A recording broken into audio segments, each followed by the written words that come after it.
This tale for girls, as I should be disposed to call it, was written out by Christina Rosetti with her usual excessive neatness of caligraphy in 1850. I suppose it may have been composed in that year, or a year or two earlier. In 1850, up to the 5th of December, she was 19 years of age. Of the rather numerous poems interspersed in the tale, all save 2 have, I think, been published ere now. They were all written without any intention of inserting them in any tale, except only the first 2 in the trio Beau Rimet sonnets. The manuscript of the tale presents a few slight revisions, made at some much later date, perhaps about 1870 or 1875. I dare say that Christina may, towards 1850, have offered the tale here or there for publication, but have no particular recollection as to that point. In now at last publishing it, I am not under any misapprehension regarding the degree of merit which it possesses. I allow it to be in all senses a juvenile performance, but I think it is agreeably written, and not without touches of genuine perception and discernment. Most of the poems I rate high. The literary reputation of Christina Rosetti is now sufficiently established to make what she wrote interesting to many persons, if not for the writing's own sake, then for the writer's. As such, I feel no qualms in giving publicity to Maude. It appears to me that my sister's main object in delineating Maude was to exhibit what she regarded as defects in her own character, and in her attitude towards her social circle and her religious obligations. Maude's constantly weak health is also susceptible of a personal reference, no doubt intentional. Even so minor a point as her designing the pattern of a sofa-pillow might apply to Christina herself. Maude is made the subject of many unfavourable comments, from herself and from her strict-minded authoress. The worst harm she appears to have done is, that when she had written a good poem, she felt it to be good. She was also guilty of the grave sin of preferring to forego the receiving of the Eucharist when she supposed herself to be unworthy of it, and further of attending the musical services at St. Andrew's Church, Wells Street, Oxford Street, instead of invariably frequenting her parish church. If some readers opine that all this shows Christina Rosetti's mind to have been at that date overburdened with conscientious scruples of an extreme and even a wire-drawn kind, I share their opinion. One can trace in this tale that she was already an adherent of the advanced High Church party in the Anglican Communion, including conventual sisterhoods. So far as my own views of right and wrong go, I cannot see that the much reprehended Maude commits a single serious fault from title-page to finis. I fancy that Agnes and Mary Clifton may be, to some extent, limned from 2 young ladies, Alicia and Priscilla Townsend, whom my sister knew and liked in those years. The whole family emigrated, perhaps a year or 2 prior to 1850, to Canterbury Settlement, New Zealand. Some surnames introduced into the tale, such as Hunt, Deverall, and Potter, were highly familiar in our household. Towards the close is a sentence: "The locked book she never opened, but had it placed in Maude's coffin," which is curious, as an unconscious prefigurement of a well-known and much-discussed incident in the life of Dante Gabriel Rossetti. With these few remarks, I commit Maude to the reader. For its prose, the indulgent reader, as our great-grandfathers used to phrase it, may be in requisition. For its verse, the discreet reader will suffice. W. M. Rosetti. London, November 1896. Part 1. "A penny for your thoughts," said Mrs. Foster one bright July morning as she entered the sitting-room, with a bunch of roses in her hand and an open letter. "A penny for your thoughts?"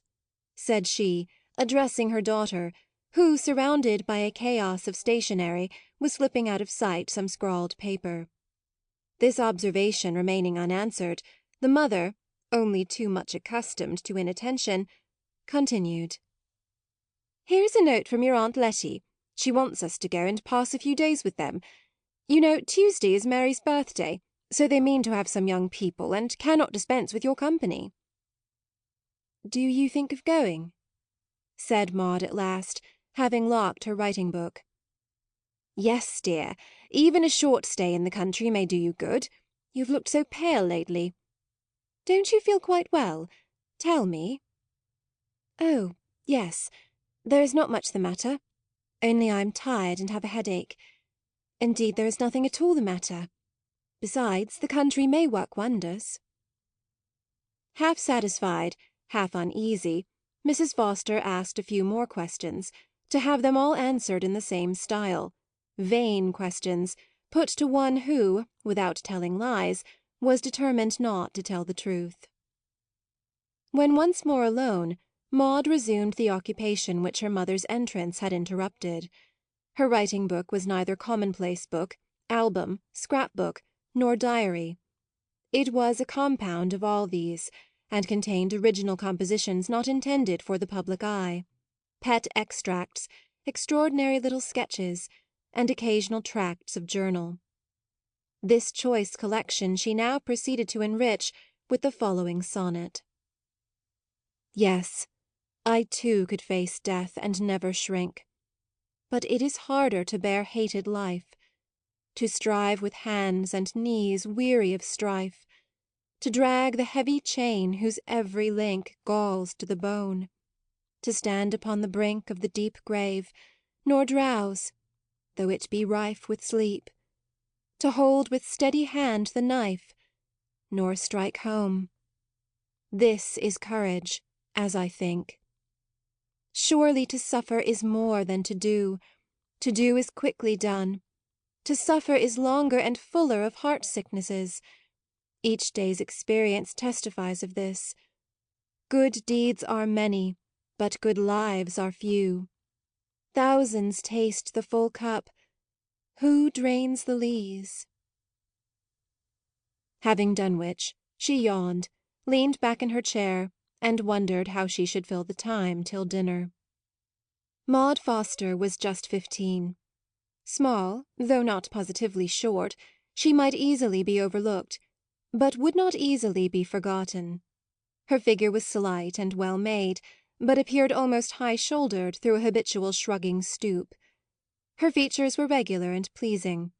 As a child she had been very pretty, and might have continued so but for a fixed paleness, and an expression, not exactly of pain, but languid and preoccupied to a painful degree. Yet even now, if at any time she became thoroughly aroused and interested, her sleepy eyes would light up with wonderful brilliancy, her cheeks glow with warm colour, her manner become animated, and drawing herself up to her full height, she would look more beautiful than ever she did as a child. So Mrs. Foster said, and so unhappily Maude knew. She also knew that people thought her clever, and that her little copies of verses were handed about and admired. Touching these same verses, it was the amazement of every one what could make her poetry so broken-hearted, as was mostly the case. Some pronounced that she wrote very foolishly about things she could not possibly understand. Some wondered if she really had any secret source of uneasiness, while some simply set her down as affected. Perhaps there was a degree of truth in all these opinions. But I have said enough. The following pages will enable my readers to form their own estimate of Maude's character. Meanwhile let me transport them to another sitting-room, but this time it will be in the country, with a delightful garden look-out. Mary Clifton was arranging her mother's special nosegay when that lady entered. "Here, my dear, I will finish doing the flowers. It is time for you to go and meet your aunt and cousin. Indeed, if you do not make haste, you will be too late." "Thank you, mamma. The flowers are nearly done." And Mary ran out of the room. Before long she and her sister were hurrying beneath a burning sun towards the railway station. Through having delayed their start to the very last moment, neither had found time to lay hands on a parasol, but this was little heeded by two healthy girls, full of life and spirits, and longing moreover to spy out their friends. Mary wanted one day of 15. Agnes was almost a year older. Both were well grown and well made, with fair hair, blue eyes, and fresh complexions. So far they were alike. What differences existed in other respects remains to be seen. "How do you do, aunt? How do you do, Maude?" cried Mary, making a sudden dart forward as she discovered our friends, who, having left the station, had already made some progress along the dusty road. Then, relinquishing her aunt to Agnes, she seized upon her cousin, and was soon deep in the description of all the pleasures planned for the auspicious morrow. "We are to do what we like in the morning. I mean, nothing particular is arranged, so I shall initiate you into all the mysteries of the place, all the cats, dogs, rabbits, pigeons, etc. Above all, I must introduce you to a pig, a special protégé of mine. That is, if you are inclined, for you look wretchedly pale. Aren't you well, dear?" "Oh, yes, quite well, and you must show me everything. But what are we to do afterwards?" "Oh, afterwards we are to be intensely grand. All our young friends are coming, and we are to play at round games. You were always clever at round games, and I expect to have great fun. Besides, I have stipulated for unlimited strawberries and cream. Also, sundry tarts are in course of preparation. By the way, I count on your introducing some new games among us benighted rustics, you, who come from dissipated London." "I fear I know nothing new, but will do my best. At any rate, I can preside at your toilet and assist in making you irresistible." Mary coloured and laughed, then thought no more of the pretty speech, which sounded as if carefully prepared by her polite cousin. The two made a strong contrast. One was occupied by 1,000 shifting thoughts of herself, her friends, her plans, what she must do, what she would do. The other, whatever might employ her tongue, and to a certain extent her mind, had always an undercurrent of thought intent upon herself. Arrived at the house, greetings were duly and cordially performed. Also an introduction to a new and very fat baby, who received Maude's advances with a howl of intense dismay. The first day of a visit is often no very lively affair, so perhaps all parties heard the clock announce bedtime without much regret. 2. The young people were assembled in Mary's room, deep in the mysteries of the toilet. "Here is your wreath, Maude. You must wear it for my sake, and forgive a surreptitious sprig of bay which I have introduced," said Agnes, adjusting the last white rose, and looking affectionately at her sister and cousin. Maude was arranging Mary's long fair hair with good-natured anxiety to display it to the utmost advantage. "One more spray of fuchsia. I was always sure fuchsia would make a beautiful headdress. There, now you are perfection. Only look, look, Agnes. Oh, I beg your pardon. Thank you. My wreath is very nice, only I have not earned the bay." Still she did not remove it, and when placed on her hair it well became the really intellectual character of her face. Her dress was entirely white, simple and elegant.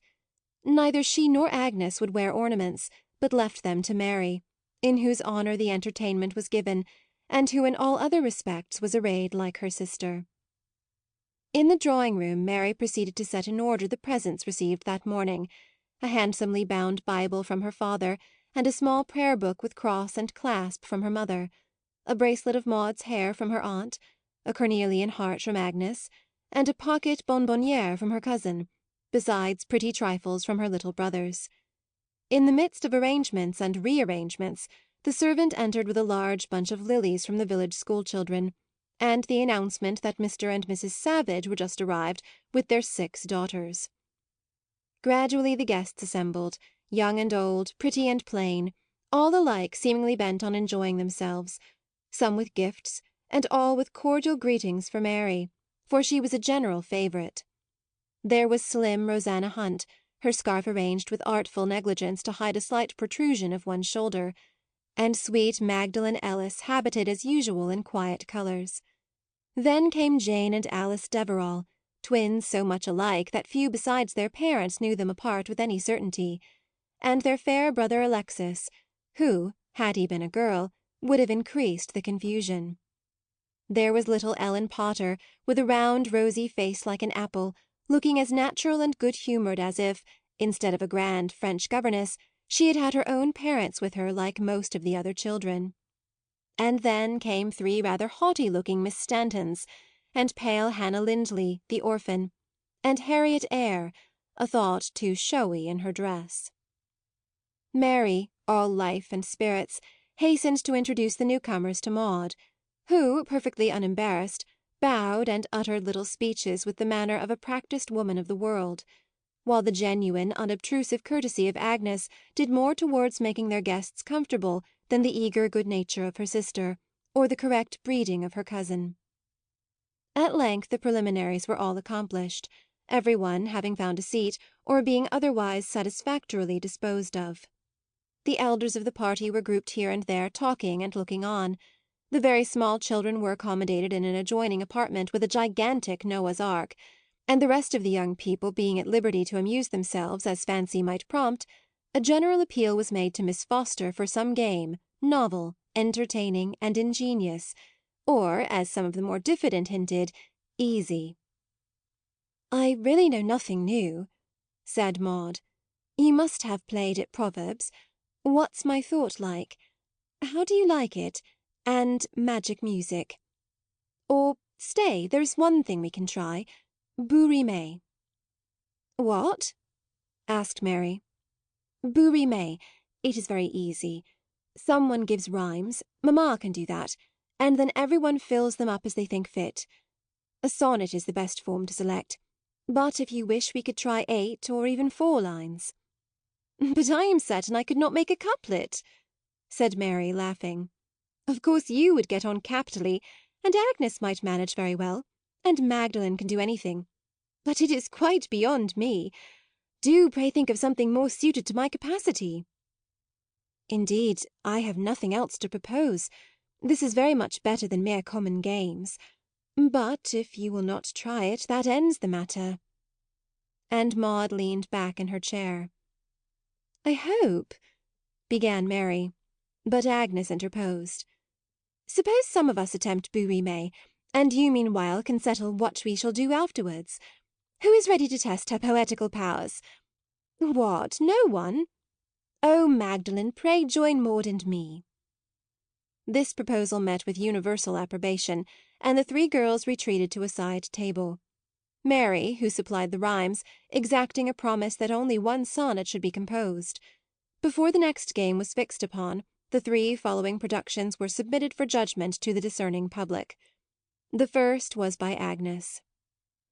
"Would that I were a turnip white, or raven black, or miserable hack dragging a cab from left to right, or would I were the showman of a sight, or weary donkey with a laden back, or racer in a sack, or freezing traveller on an Alpine height, or would I were straw catching as I drown, a wretched landsman I who cannot swim, or watching a lone vessel sink rather than writing, I would change my pink gauze for a hideous yellow satin gown, with deep cut scalloped edges and a rim."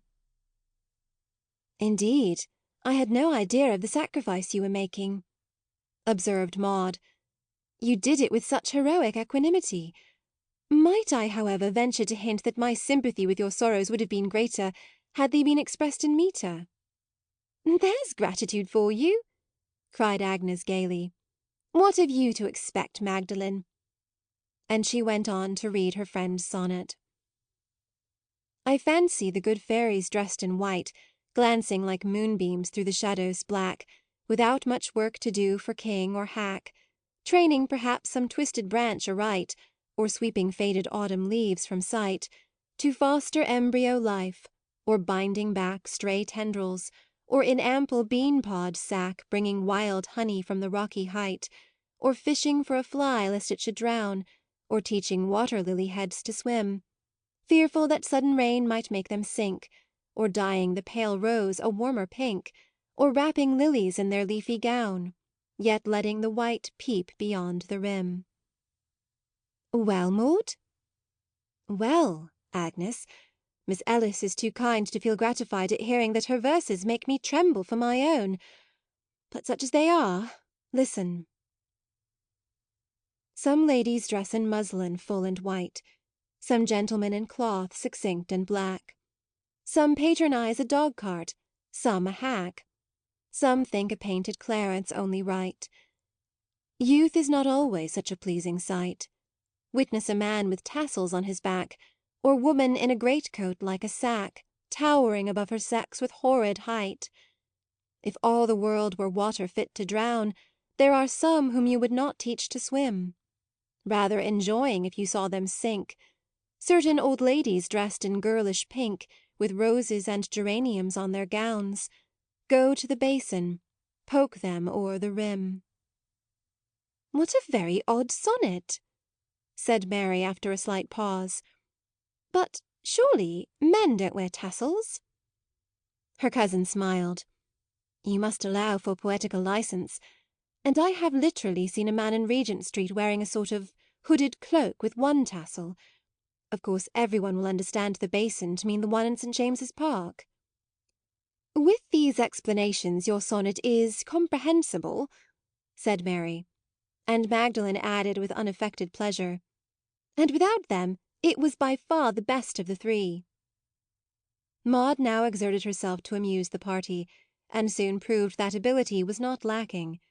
Game after game was proposed and played at, and her fund seemed inexhaustible, for nothing was thought too nonsensical or too noisy for the occasion.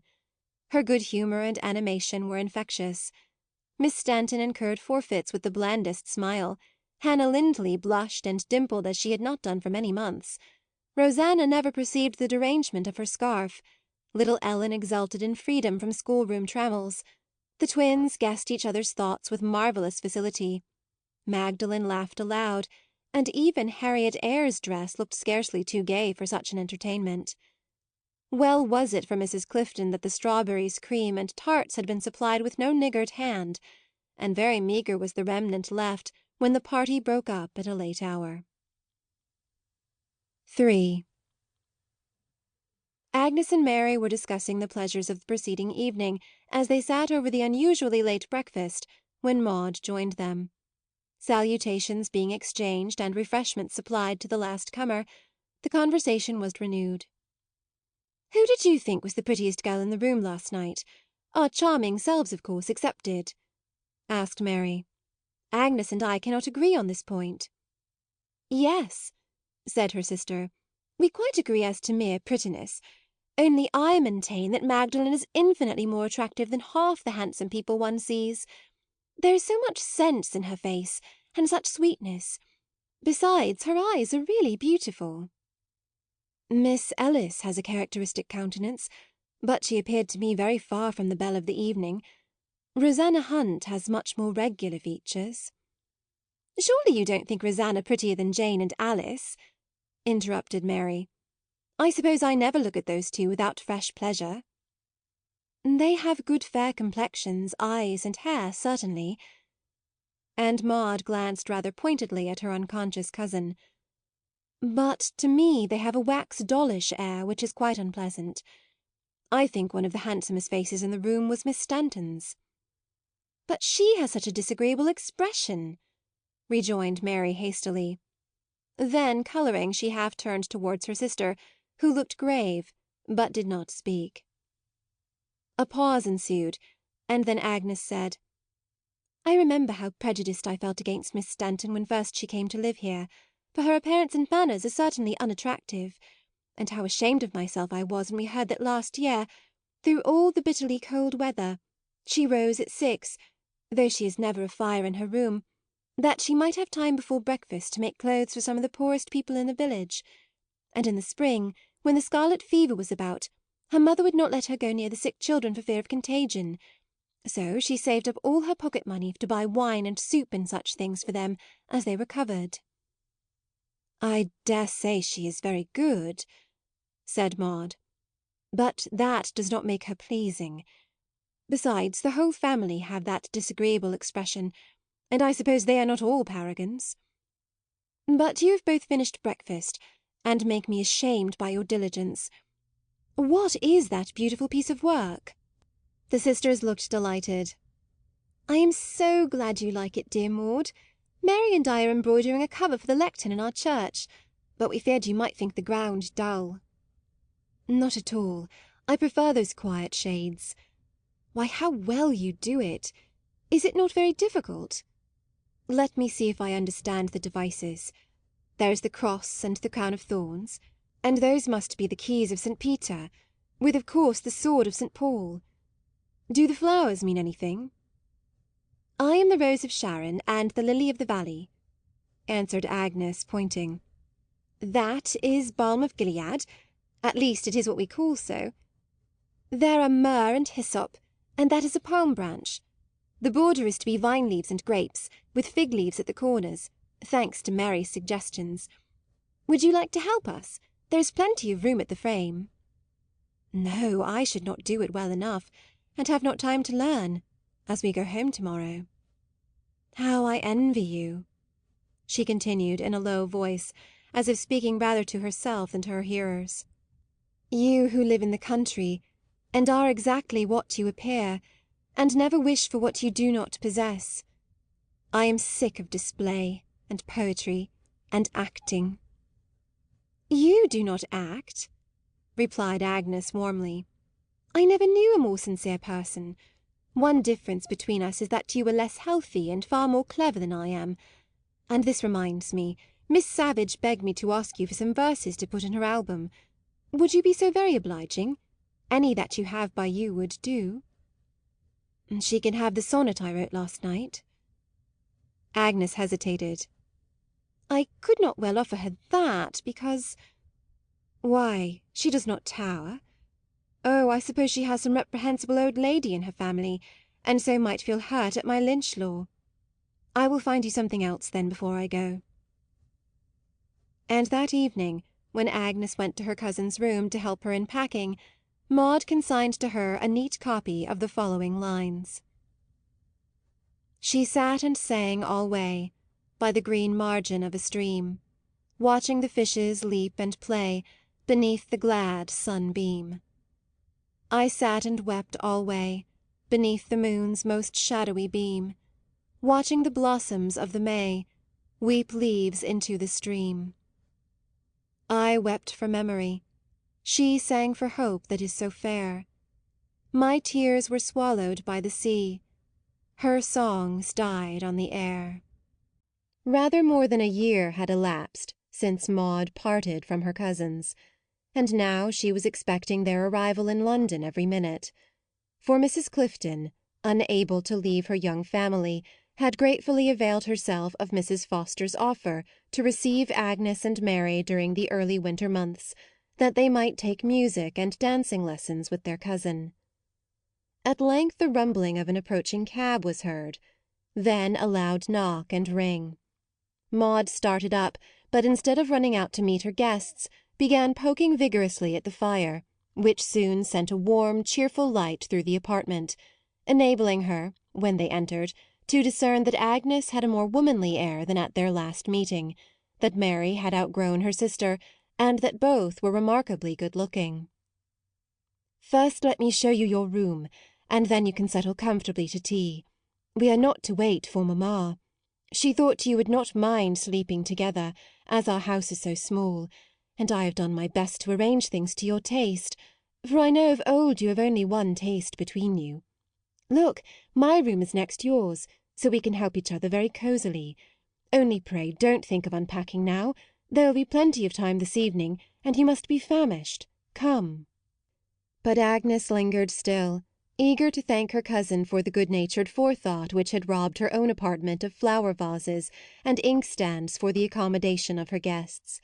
The calls of Mary's appetite were, however, imperious, and very soon the sisters were snugly settled on a sofa by the fire, while Maude, in a neighbouring armchair, made tea. How long it seems since my birthday party, said Mary, as soon as the eatables had in some measure restored her social powers. Why, Maude, you are grown quite a woman, but you look more delicate than ever, and very thin.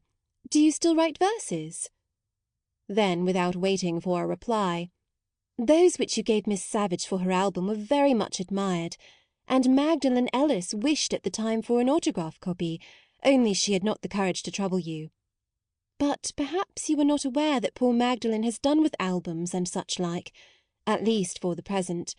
She has entered on her novitiate in the Sisterhood of Mercy, established near our house." "Why, poor," said Maude. "I think she is very happy." "Surely you would not like such a life," rejoined her cousin. "They have not proper clothes on their beds, and never go out without a thick veil which must half blind them. All day long they are at prayers, or teaching children, or attending the sick, or making poor things, or something. Is that to your taste?"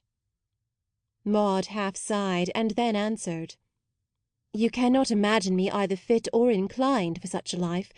Still I can perceive that those are very happy who are.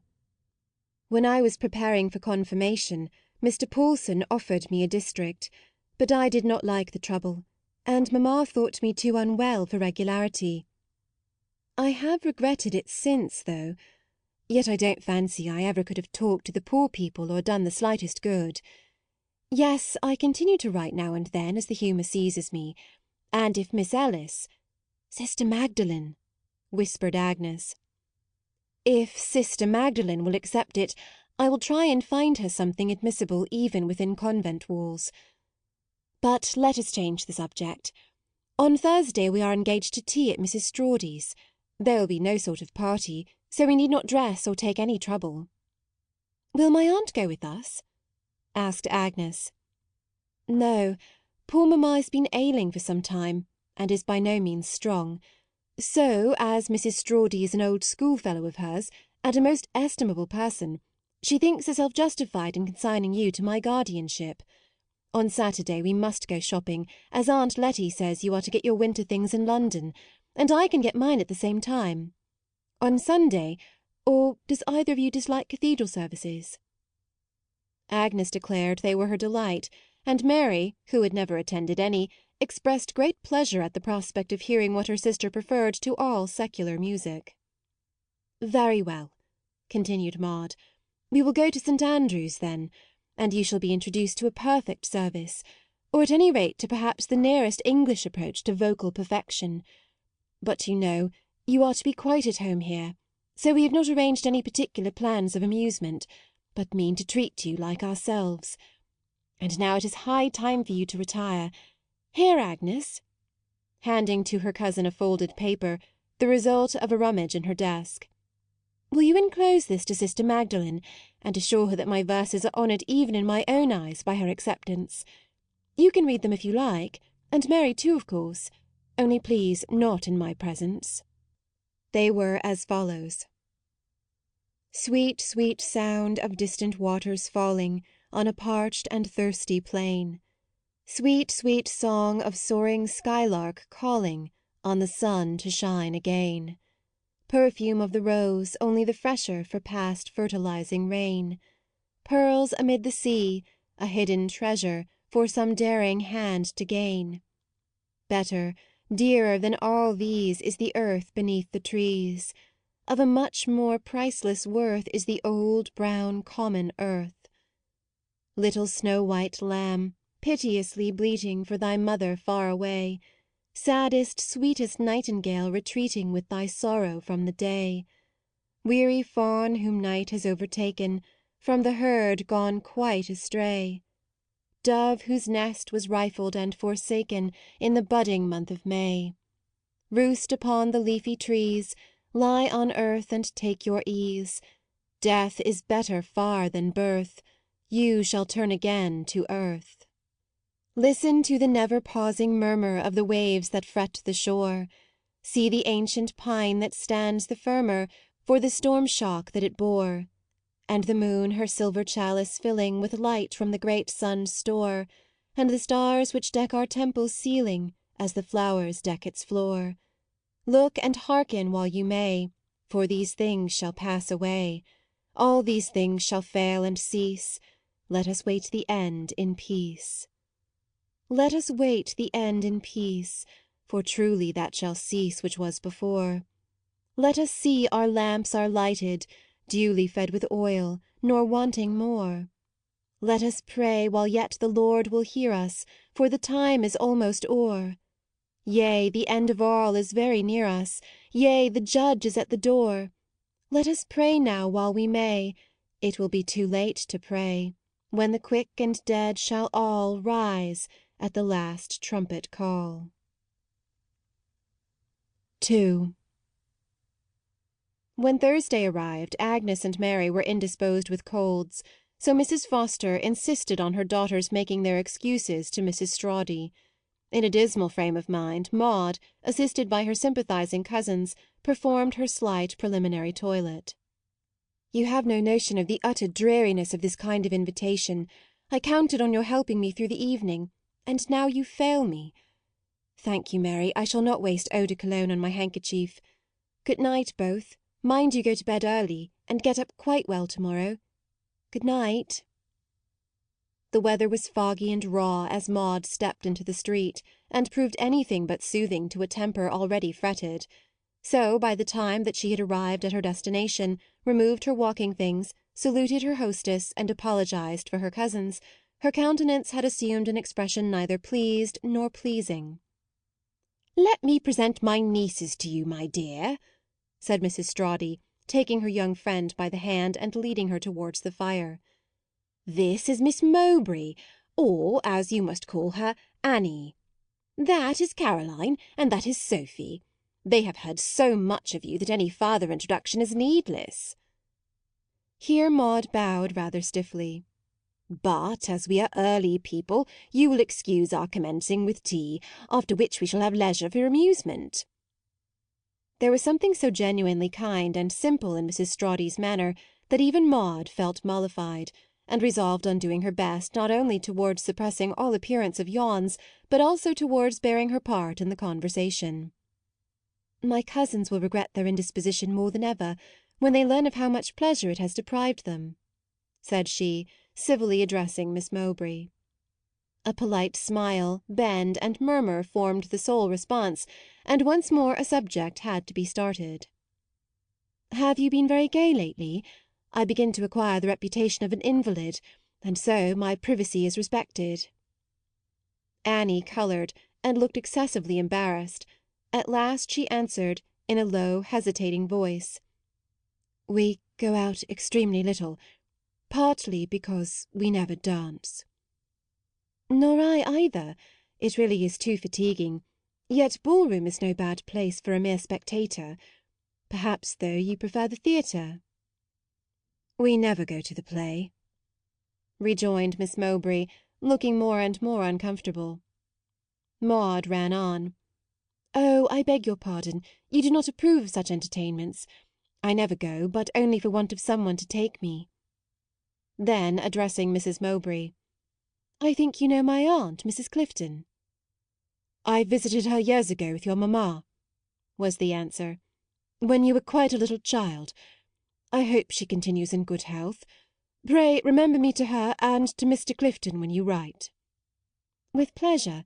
She has a large family now, 8 children."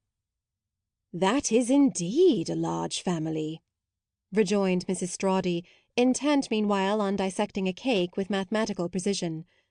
"You must try a piece. It is Sophie's own manufacture." Despairing of success in this quarter, Maude now directed her attention to Caroline, whose voice she had not heard once in the course of the evening. "I hope you will favour us with some music after tea. In fact, I can take no denial. You look too blooming to plead a cold, and I feel certain you will not refuse to indulge my love for sweet sounds. Of your ability to do so I have heard elsewhere." "I shall be most happy, only you must favour us in return." "I will do my best," answered Maude, somewhat encouraged; "but my own performances are very poor. Are you fond of German songs? They form my chief resource." "Yes, I like them very much." Baffled in this quarter also, Miss Foster wanted courage to attack Sophie, whose countenance promised more cake than conversation. The meal seemed endless. She fidgeted under the table with her fingers, pushed about a stool on the noiselessly soft carpet until it came in contact with some one's foot, and at last fairly deprived Caroline of her 3rd cup of coffee by opening the piano and claiming the fulfilment of her promise. The young lady complied with obliging readiness. She sang some simple airs, mostly religious, not indeed with much expression, but in a voice clear and warbling as a bird's. Maude felt consoled for all the contrarieties of the day, and was bargaining for one more song before taking Caroline's place at the instrument, when the door opened to admit Mrs. and Miss Savage, who, having only just reached town, and hearing from Mrs. Foster that her daughter was at the house of a mutual friend, resolved on begging the hospitality of Mrs. Strawdy and renewing their acquaintance. Poor Maude's misfortunes now came thick and fast. Seated between Miss Savage and Sophia Mowbray, she was attacked on either hand with questions concerning her verses. In the first place, did she continue to write? Yes. A flood of ecstatic compliments followed this admission. She was so young, so much admired, and, poor thing, looked so delicate. It was quite affecting to think of her lying awake at night meditating those sweet verses. "I sleep like a top," Maude put in dryly. Which so delighted her friends, and would so charm the public, if only Miss Foster could be induced to publish. At last the bystanders were called upon to intercede for a recitation. Maude coloured with displeasure; a hasty answer was rising to her lips, when the absurdity of her position flashed across her mind so forcibly that, almost unable to check a laugh in the midst of her annoyance, she put her handkerchief to her mouth. Miss Savage, impressed with the notion that her request was about to be complied with, raised her hand, imploring silence, and settled herself in a listening attitude. "You will excuse me," Maude at last said very coldly. "I could not think of monopolising every one's attention. Indeed, you are extremely good, but you must excuse me." And here Mrs. Savage interposed, desiring her daughter not to tease Miss Foster, and Mrs. Strawdy seconded her friend's arguments by a hint that supper would make its appearance in a few minutes. Finally the maid announced that Miss Foster was fetched, and Maude, shortening her adieus and turning a deaf ear to Annie's suggestion that their acquaintance should not terminate with the first meeting, returned home dissatisfied with her circumstances, her friends, and herself. 3. It was Christmas Eve. All day long Maude and her cousins were hard at work putting up holly and mistletoe in wreaths, festoons, or bunches, wherever the arrangement of the rooms admitted of such embellishment. The picture frames were hidden behind foliage and bright berries. The bird cages were stuck as full of green as though it had been summer. A fine sprig of holly was set apart as a centre bit for the pudding of next day. Scratched hands and injured gowns were disregarded. Hour after hour the noisy bustle raged, until Mrs. Foster, hunted from place to place by her young relatives, heard with inward satisfaction that the decorations were completed. After tea Mary set the backgammon board in array and challenged her aunt to their customary evening game. Maude, complaining of a headache, and promising either to wrap herself in a warm shawl or to go to bed, went to her room; and Agnes, listening to the rattle of the dice, at last came to the conclusion that her presence was not needed downstairs, and resolved to visit the upper regions. Thinking that her cousin was lying down tired and might have fallen asleep, she forbore knocking, but opened the door softly and peeped in. Maude was seated at a table, surrounded by the old chaos of stationery. Before her lay the locking manuscript book, into which she had just copied something. That day she had appeared more than usually animated, and now, supporting her forehead upon her hand, her eyes cast down till the long lashes nearly rested upon her cheeks, she looked pale, languid, almost in pain. She did not move, but let her visitor come close to her without speaking. Agnes thought she was crying. "Dear Maude, you have overtired yourself. Indeed, for all our sakes, you should be more careful." Here Agnes passed her arm affectionately round her friend's neck. "I hoped to find you fast asleep, and instead of this you have been writing in the cold. Still, I did not come to lecture, and am even ready to show my forgiving disposition by reading your new poem. May I?" Maude glanced quickly up at her cousin's kind face, and then answered, "Yes, if you like." And Agnes read as follows: "Vanity of vanities, the preacher saith, all things are vanity. The eye and ear cannot be filled with what they see and hear. Like early dew, or like the sudden breath of wind, or like the grass that withereth, is man, tossed to and fro by hope and fear. So little joy hath he, so little cheer, till all things end in the long dust of death. To day is still the same as yesterday, to morrow also even as one of them, and there is nothing new under the sun. Until the ancient race of time be run, the old thorn shall grow out of the old stem, and morning shall be cold, and twilight grey. This sonnet was followed by another, written like a postscript. I listen to the holy antheming that riseth in thy walls continually. What while the organ pealeth solemnly, and white-robed men and boys stand up to sing? I ask my heart with a sad questioning, what lovest thou here? And my heart answers me, within the shadows of this sanctuary to watch and pray is a most blessed thing. To watch and pray, false heart? It is not so. Vanity enters with thee, and thy love soars not to heaven, but grovelleth below. Vanity keepeth guard, lest good should reach thy hardness. Not the echoes from above can rule thy stubborn feelings, or can teach. Was this composed after going to St. Andrew's? No, I wrote it just now, but I was thinking of St. Andrew's. It is horrible to feel such a hypocrite as I do. Oh, Maude, I only wish I were as sensible of my faults as you are of yours. But a hypocrite you are not. Don't you see that every line of these sonnets attests your sincerity? You will stay to communion to morrow?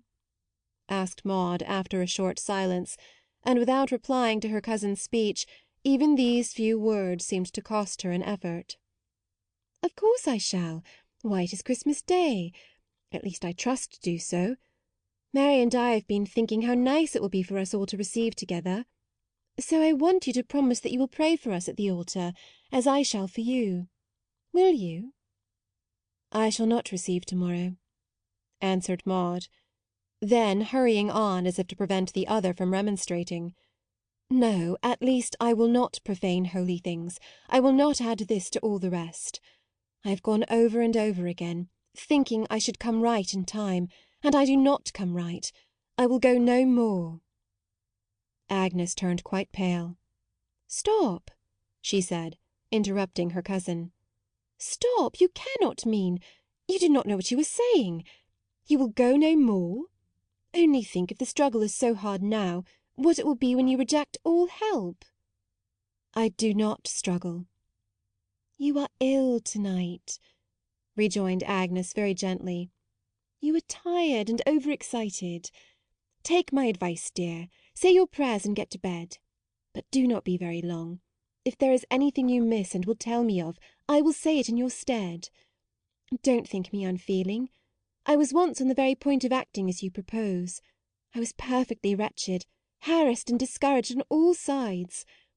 But then it struck me, you won't be angry, that it was so ungrateful to follow my own fancies, instead of at least endeavouring to do God's will, and so foolish too. For if our safety is not in obedience, where is it? Maude shook her head. Your case is different.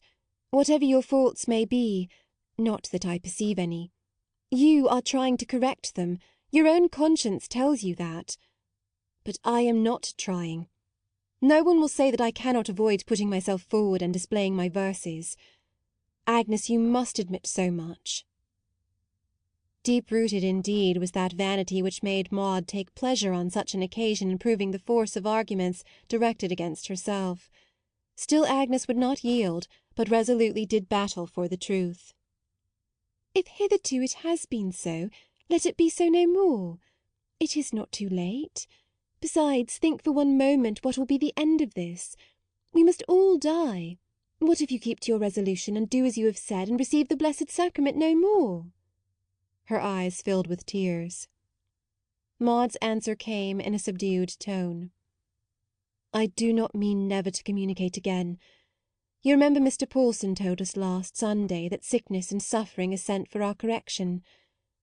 I suffer very much. Perhaps a time will come when these will have done their work on me also, when I shall be purified indeed and weaned from the world. Who knows? The lost have been found, the the dead quickened. She paused as if in thought, then continued. You partake of the blessed sacrament in peace, Agnes, for you are good, and Mary, for she is harmless. But your conduct cannot serve to direct mine, because I am neither the one nor the other. Some day I may be fit again to approach the holy altar, but till then I will at least refrain from dishonouring it. Agnes felt almost indignant. Maude, how can you talk so? This is not reverence. You cannot mean that for the present you will indulge vanity and display, that you will court admiration and applause, that you will take your fill of pleasure until sickness, or it may be death, strips you of temptation and sin together. Forgive me, I am sure you never meant this. Yet what else does a deliberate resolution to put off doing right come to? And if you are determined at once to do your best, why deprive yourself of the appointed means of grace? Dear Maude, think better of it. And Agnes knelt beside her cousin, and laid her head against her bosom. But still Maude, with a sort of desperate wilfulness, kept saying, It is of no use. I cannot go to-morrow. It is of no use. She hid her face, leaning upon the table and weeping bitterly, while Agnes, almost discouraged, quitted the room. Maude, once more alone, sat for some time just as her cousin left her. Gradually the thick, low sobs became more rare. She was beginning to feel sleepy. At last she roused herself with an effort and commenced undressing. Then it struck her that her prayers had still to be said.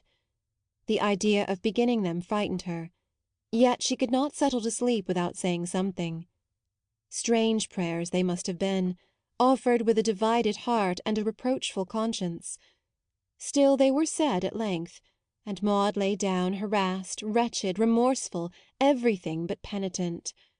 She was nearly asleep, nearly unconscious of her troubles, when the first strokes of midnight sounded. Immediately a party of Christmas waits and carollers burst forth with their glad music.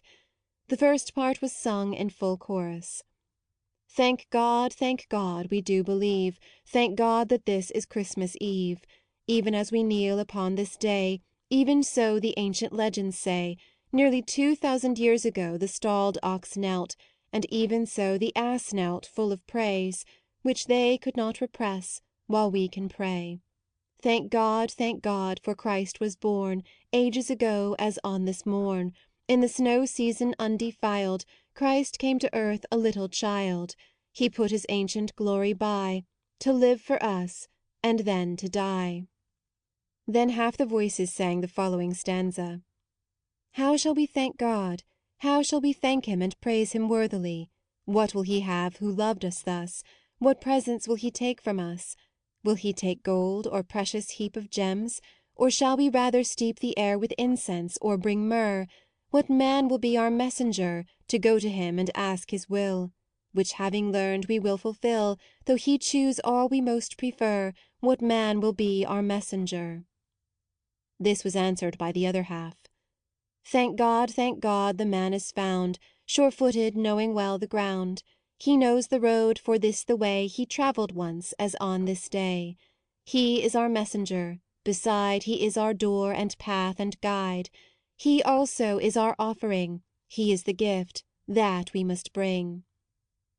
Finally all the singers joined in the conclusion. Let us kneel down with one accord, and render thanks unto the Lord, for unto us a child is born, upon this happy Christmas morn. For unto us a Son is given, firstborn of God, and heir of heaven. As the echoes died away, Maude fell asleep. Agnes Clifton to Maude Foster, the 12th of June, 18 . My dear Maude, Mamma has written to my aunt that Mary's marriage is fixed for the 4th of next month. But as I fear we cannot expect you both so many days before the time, I also write, hoping that you at least will come without delay. At any rate, I shall be at the station to-morrow afternoon with a chaise for your luggage, so pray take pity on my desolate condition, and avail yourself of the 3 o'clock train. As we are both bridesmaids elect, I thought it would be very nice for us to be dressed alike, so have procured double quantity of everything. Thus you will perceive no pretence remains for your lingering in smoky London. You will be amused when you see Mary. I have already lost my companion. Mr. Herbert calls at least once a day, but sometimes oftener, so all day long Mary is on the alert. She takes much more interest in the roses over the porch than was formerly the case. The creepers outside the window require continual training, not to say hourly care. I tell her the constitution of the garden must have become seriously weakened lately. One morning I caught her before the glass, trying the effect of syringa, the English orange blossom, you know, in her hair. She looked such a darling. I hinted how flattered Mr. Herbert would feel when I told him, which provoked her to offer a few remarks on old maids. Was it not a shame? Last Thursday Magdalen Ellis was finally received into the Sisterhood of Mercy. I wished much to be present, but could not, as the whole affair was conducted quite privately. Only her parents were admitted of the world. However, I made interest for a lock of her beautiful hair, which I prize highly. It makes me sad to look at it, yet I know she has chosen well, and will, if she persevers, receive hereafter an abundant recompense for all she has forgone here. Sometimes I think whether such a life can be suited to me. But then I could not bear to leave mamma. Indeed, that is just what Magdalen felt so much. I met her yesterday walking with some poor children. Her veil was down, nearly hiding her face. Still, I fancy she looked thoughtful, but very calm and happy. She says she always prays for me, and asked my prayers. So I begged her to remember you and Mary. Then she inquired how you are, desiring her kindest love to you, and assuring me she makes no doubt your name will be known at some future period. But checking herself almost immediately, she added that she could fancy you very different as pale Sister Maude. This surprised me. I can fancy nothing of the sort. At last she mentioned the verses you gave her months ago, which she knows by heart and values extremely. Then, having nearly reached my home, we parted. What a document I have composed, I who have not 1 minute to spare from Mary's trousseau! Will you give my love to my aunt, and request her from me to permit your immediately coming to your affectionate cousin, Agnes M. Clifton. P.S. Mary would doubtless send a message were she in the room. I conjecture her to be lurking about somewhere in the watch. Good-bye, or rather, come. Maude handed the letter to her mother. Can you spare me, mamma? I should like to go, but not if it is to inconvenience you. Certainly you shall go, my dear. It is a real pleasure to hear you express interest on some point, and you cannot be with any one I approve of more than Agnes. But you must make haste with the packing now. I will come and help you in a few minutes. Still Maude lingered. Did you see about Magdalen? I wonder what made her think of me as a sister. It is very nice of her, but then she is so good she never can conceive what I am like. Mamma, should you mind my being a nun? Yes, my dear, it would make me miserable. But for the present take my advice and hurry a little, or the train will leave without you. Thus urged, Maude proceeded to bundle various miscellaneous goods into a trunk, the only article on the safety of which she bestowed much thought being the present destined for Mary, a sofa-pillow worked in glowing shades of wool and silk. This she wrapped carefully in a cloth and laid at the bottom. Then over it all else was heaped without much ceremony. Many were the delays occasioned by things mislaid, which must be looked for, ill secured, which must be rearranged, or remembered too late, which yet could not be dispensed with, and so must be crammed in somewhere. At length, however, the tardy preparations were completed, and Maude, enveloped in 2 shawls, though it was the height of summer, stepped into a cab, promising strict conformity to her mother's injunction that both windows should be kept closed. Half an hour had not elapsed when another cab drove up to the door, and out of it Maude was lifted perfectly insensible. She had been overturned, and though no limb was broken, had neither stirred nor spoken since the accident. 2. Maude Foster to Agnes Clifton. 2nd July, 18 . My dear Agnes, you have heard of my mishap. It keeps me, not bedridden, but sofa-ridden. My side is dreadfully hurt. I looked at it this morning for the first time, but hope never again to see so shocking a sight. The pain now and then is extreme, though not always so. Sometimes, in fact, I am unconscious of any injury. Will you convey my best love and wishes to Mary, and tell her how much I regret being away from her at such a time, especially as mamma will not hear of leaving me. A day or two ago I tried to compose an epithalamium for our fair fiancée, which effort resulted in my present enclosure. Not much to the purpose, we must admit. You may read it when no better employment offers. The first nun no one can suspect of being myself, partly because my hair is far from yellow, and I do not wear curls, partly because I never did anything half so good as profess. The second might be Mary, had she mistaken her vocation.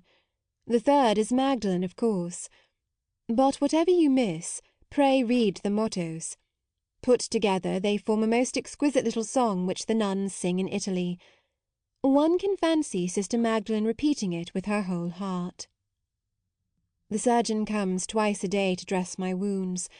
Still, all the burden of nursing falls on poor mamma. How I wish she were here to help us both; we should find plenty to say.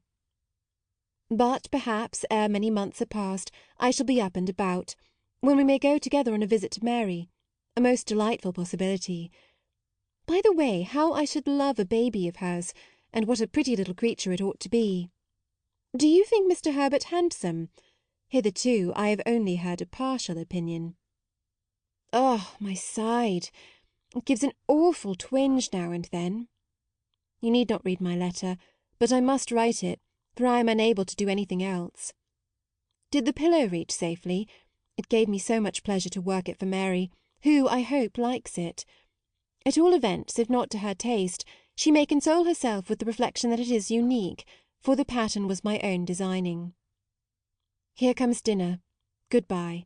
When will anything so welcome as your kind face gladden the eyes of your affectionate Maude Foster? P.S. I have turned tippler lately on port wine 3 times a day. To keep you up, says my doctor, while I obstinately refuse to be kept up, but insist on becoming weaker and weaker. Mind you write me a full history of your grand doings on certain occasion, not omitting a detailed account of the lovely bride, her appearance, deportment, and toilet. Good-bye once more. When shall I see you all again? 3 Nuns. 1. Sospira questo core, e non sa dir perché. Shadow, shadow on the wall, spread thy shelter over me, wrap me with a heavy pall, with the dark that none may see. Fold thyself around me, come, shut out all the troublesome noise of life, I would be dumb. Shadow, thou hast reached my feet, rise and cover up my head, be my stainless winding sheet, buried before I am dead. Lay thy cool upon my breast, once I thought that joy was best, now I only care for rest. By the grating of my cell sings a solitary bird, sweeter than the vesper bell, sweetest song was ever heard. Sing upon thy living tree, happy echoes answer thee, happy songster, sing to me. When my yellow hair was curled, though men saw and called me fair, I was weary in the world, full of vanity and care. Gold was left behind, curls shorn when I came here, that same morn made a bride no gems adorn. Here wrapped in my spotless veil, curtained from intruding eyes, I whom prayers and fasts turn pale, wait the flush of paradise. But the vigil is so long, my heart sickens, sing thy song, blithe bird that canst do no wrong. Sing on, making me forget present sorrow and past sin. Sing a little longer yet, soon the matins will begin. And I must turn back again to that aching worse than pain, I must bear and not complain. Sing, that in thy song I may dream myself once more a child, in the green woods far away, plucking clematis and wild hyacinths, till pleasure grew tired, yet so was pleasure too, resting with no work to do. In the thickest of the wood I remember, long ago, how a stately oak tree stood, with a sluggish pool below, almost shadowed out of sight. On the waters dark as night, water lilies lay like light. There, while yet a child, I thought I could live as in a dream, secret, neither found nor sought, till the lilies on the stream, pure as virgin purity, would seem scarce too pure for me. Ah, but that can never be. 2. Sospirera d'amore, ma non lo dice a me.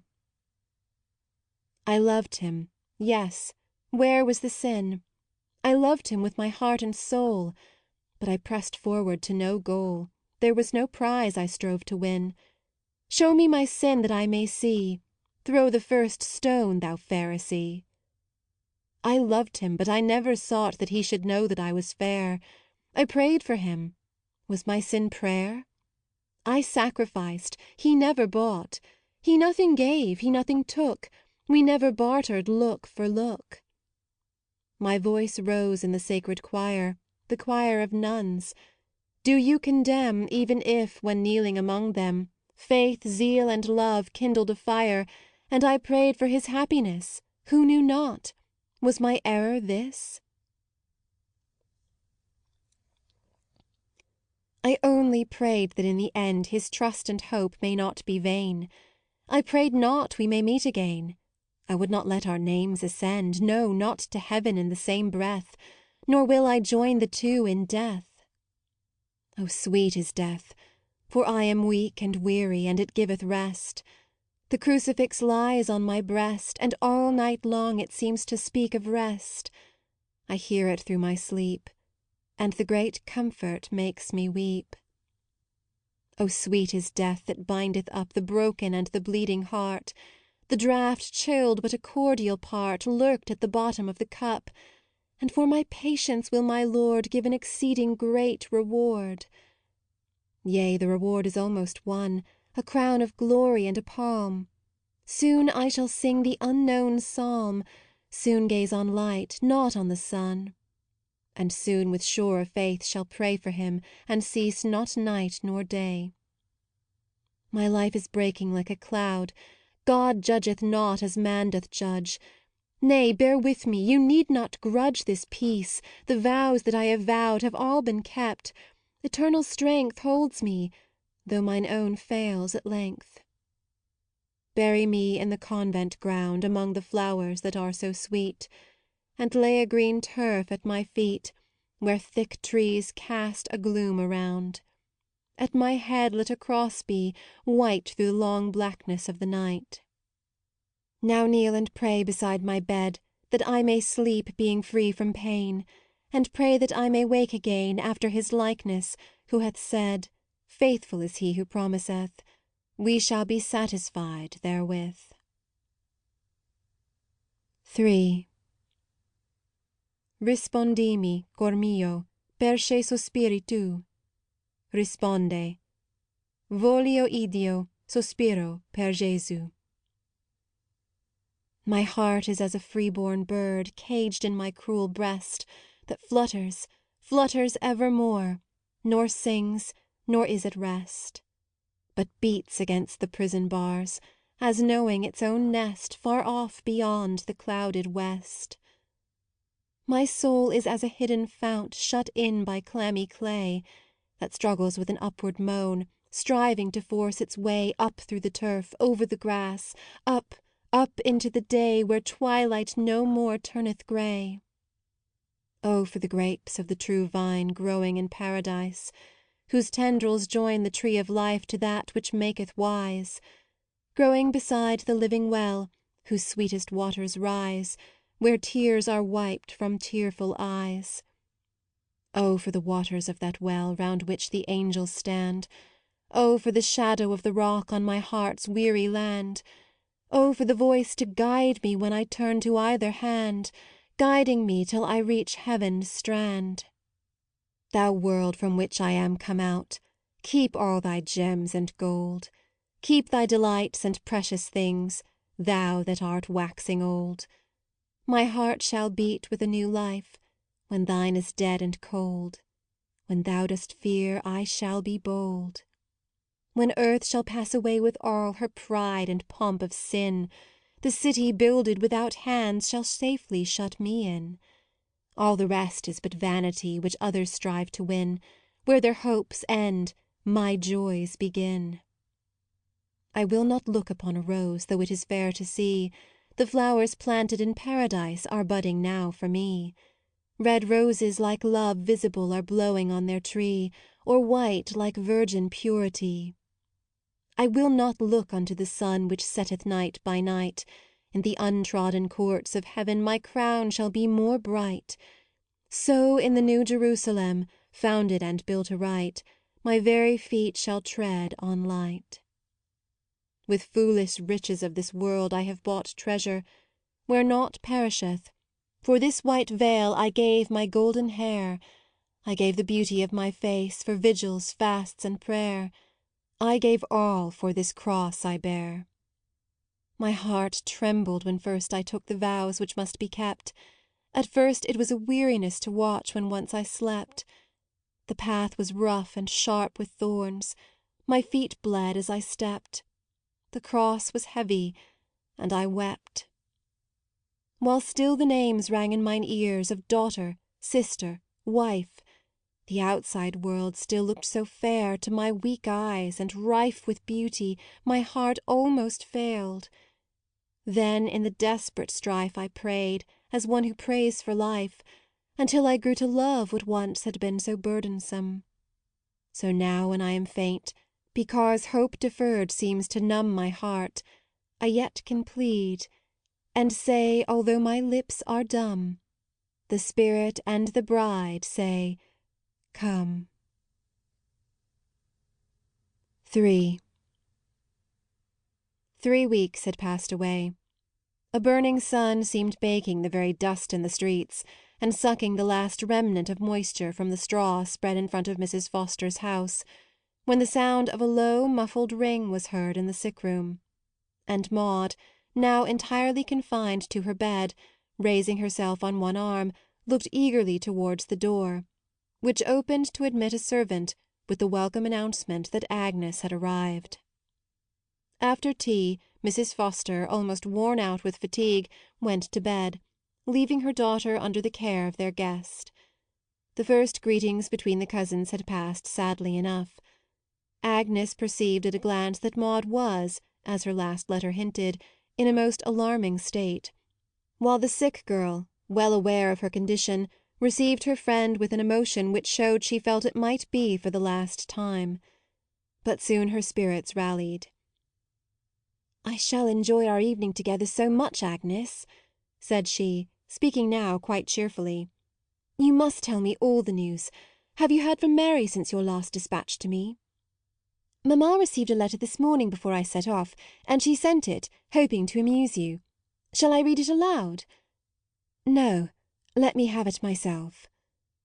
Her eye travelled rapidly down the well-filled pages, comprehending at a glance all the tale of happiness. Mr. and Mrs. Herbert were at Scarborough. They would thence proceed to the Lakes, and thence most probably homewards, though a prolonged tour was mentioned as just possible. But both plans seemed alike pleasing to Mary, for she was full of her husband, and both were equally connected with him. Maude smiled as paragraph after paragraph enlarged on the same topic. At last she said: "Agnes, if you could not be yourself, but must become one of us three, I don't mean as to goodness, of course, but merely as regards circumstances, would you change with Sister Magdalen, with Mary, or with me?" "Not with Mary, certainly. Neither should I have courage to change with you. I never should bear pain so well. Nor yet with Sister Magdalen, for I want her fervour of devotion. So at present I fear you must even put up with me as I am. Will that do?" There was a pause. A fresh wind had sprung up, and the sun was setting. At length Maude resumed. Do you recollect last Christmas Eve, when I was so wretched, what shocking things I said? How I rejoiced that my next communion was not indeed delayed till sickness had stripped me of temptation and sin together. Did I say that? It was very harsh. Not harsh. It was just and right as far as it went, only something more was required. But I never told you what altered me. The truth is, for a time I avoided as much as possible frequenting our parish church, for fear of remark. Mamma, knowing how I love St. Andrew's, let me go there very often by myself, because the walk is too long for her. I wanted resolution to do right, yet believe me, I was very miserable. How I could say my prayers at that period is a mystery. So matters went on, till one day I was returning from a shop, I met Mr. Paulson. He inquired immediately whether I had been staying in the country. Of course I answered no. Had I been ill? Again, no. Then gradually the whole story came out. I never shall forget the shame of my admissions. Each word seemed forced from me, yet at last all was told. I will not repeat all we said then, and on a subsequent occasion when he saw me at church, the end was that I partook of the Holy Communion on Easter Sunday. That was indeed a feast. I felt as if I could never do wrong again, and yet, well, after my next impatient fit I wrote this. Here she took a paper from the table. Do you care to see it? I will rest a little, for talking is almost too much for me. I watched a rosebud very long, brought on by dew and sun and shower, waiting to see the perfect flower. Then, when I thought it should be strong, it opened at the matin hour, and fell at evensong. I watched a nest from day to day, a green nest full of pleasant shade, wherein 3 little eggs were laid. But when they should have hatched in May, the 2 old birds had grown afraid, or tired, and flew away. Then in my wrath I broke the bough that I had tended with such care, hoping its scent should fill the air. I crushed the eggs, not heeding how their ancient promise had been fair. I would have vengeance now. But the dead branch spoke from the sod, and the eggs answered me again. Because we failed, dost thou complain? Is thy wrath just? And what if God, who waiteth for thy fruits in vain, should also take the rod? You can keep it if you like, continued Maude, when her cousin had finished reading. Only don't let any one else know why it was written. And Agnes, it would only pain mamma to look over everything if I die. Will you examine the verses, and destroy what I evidently never intended to be seen? They might all be thrown away together, only mamma is so fond of them. What will she do? And the poor girl hid her face in the pillows. But is there no hope, then? Not the slightest, if you mean of recovery, and she does not know it. Don't go away when all's over, but do what you can to comfort her. I have been her misery from my birth, till now there is no time to do better. But you must leave me, please, for I feel completely exhausted. Or stay one moment. I saw Mr. Paulson again this morning, and he promised to come to-morrow to administer the Blessed Sacrament to me. So I count on you and mamma receiving with me, for the last time perhaps. Will you? Yes, dear Maude. But you are so young, don't give up hope. And now would you like me to remain here during the night? I can establish myself quite comfortably on your sofa. Thank you, but it could only make me restless. Good night, my own dear Agnes. Good night, dear Maude. I trust to rise early to-morrow, that I may be with you all the sooner. So they parted. Agnes proceeded to perform the task imposed upon her, with scrupulous anxiety to carry out her friend's wishes. The locked book she never opened, but had it placed on Maude's coffin, with all its records of folly, sin, vanity, and, she humbly trusted, of true penitence also.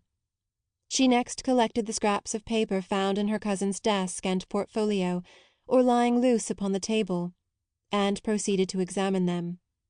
Many of these were mere fragments, many half-effaced pencil scrawls, and some written on torn backs of letters, and some full of incomprehensible abbreviations. Agnes was astonished at the variety of Maude's compositions.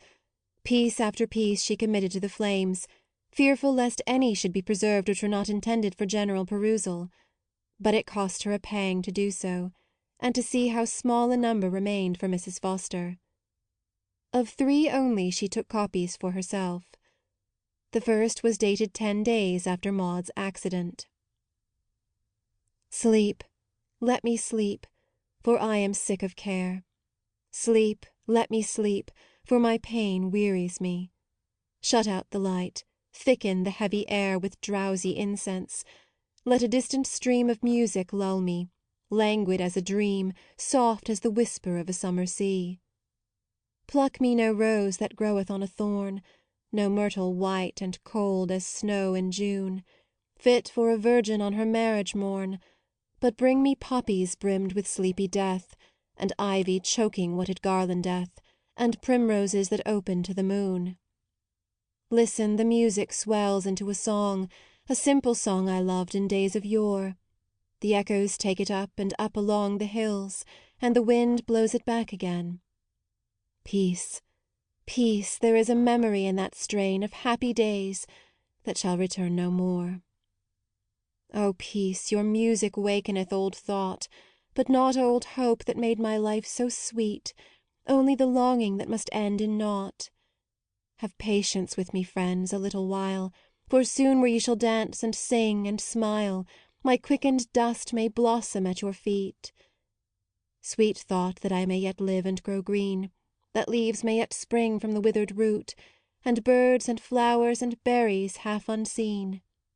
Then, if you haply muse upon the past, say this: Poor child, she hath her wish at last, barren through life, but in death bearing fruit. The second, though written on the same paper, was evidently composed at a subsequent period. Fade, tender lily, fade, O crimson rose, fade every flower, sweetest flower that blows.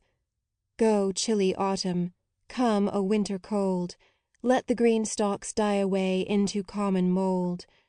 Birth follows hard on death, life on withering. Hasten, we shall come the sooner back to pleasant spring. The last was a sonnet, dated the morning before her death. What is it Jesus saith unto the soul? Take up the cross and come and follow me. This word he saith to all. No man may be without the cross, wishing to win the goal. Then take it bravely up, setting thy whole body to bear. It will not weigh on thee beyond thy utmost strength. Take it, for he knoweth when thou art weak, and will control the powers of darkness that thou needst not fear. He will be with thee, helping, strengthening until it is enough, for lo, the day cometh when he shall call thee. Thou shalt hear his voice that says, Winter is past, and spring is come. Arise, my love, and come away.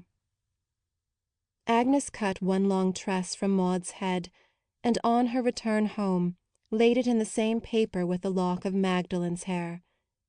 These she treasured greatly, and gazing on them, would long and pray for the hastening of that eternal morning which shall reunite in God those who in him, or for his sake, have parted here. Amen for us all.